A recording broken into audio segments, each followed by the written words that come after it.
పడకూడదు. ఆ సాతానుకు మేము మొక్కము, మేము సాతాను పరిపాలన కింద లేము, మేము దేవుని పిల్లలము అంటావా? అయితే నువ్వు గొర్రెపిల్ల యొక్క రక్తంతో కడగబడాలి. నువ్వు గొర్రెపిల్ల యొక్క రక్తంతో కడగబడలేదా? అయితే నీ పేరు జీవగ్రంథమందు రాయబడలేదు. జీవగ్రంథమందు పేరు లేదా? అయితే నువ్వేం చేస్తావు? మృగానికి వెళ్ళి నమస్కారం చేస్తావు, సాతానికి వెళ్ళి నమస్కారం చేస్తావు. ఆ సాతాన్ని నిన్ను ఎక్కడికి తీసుకెళ్తుంది? నరకానికి తీసుకెళ్తుంది. కాబట్టి ఆ నరకానికి నీవు వెళ్లకుండా ఉండాలి అంటే నీవు జీవగ్రంథమందు నీ పేరు ఉండాలి. జీవగ్రంథమందు నీ పేరు ఉండాలి అంటే ఆ రక్తంతో నీవు కడగబడాలి. అబ్రాహాము కోసం ఆయన యొక్క శరీరమును, ప్రాణాత్మ దేహములను మన కోసం బలిగా మార్చుకొని ఉంటున్నాడు. హల్లెలూయా.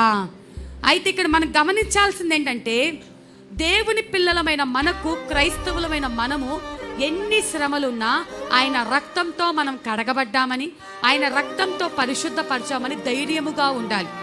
ఎందుకంటే ఆయన రక్తంతో పరిశుద్ధపరచబడితేనే ఆ రాజ్యంలో ఆయన ముఖాన్ని మనం చూడగలుగుతాం. ఆయన రక్తంతో పరిశుద్ధపరచబడి మనం పవిత్రపరచబడితేనే ఆయన రాజ్యానికి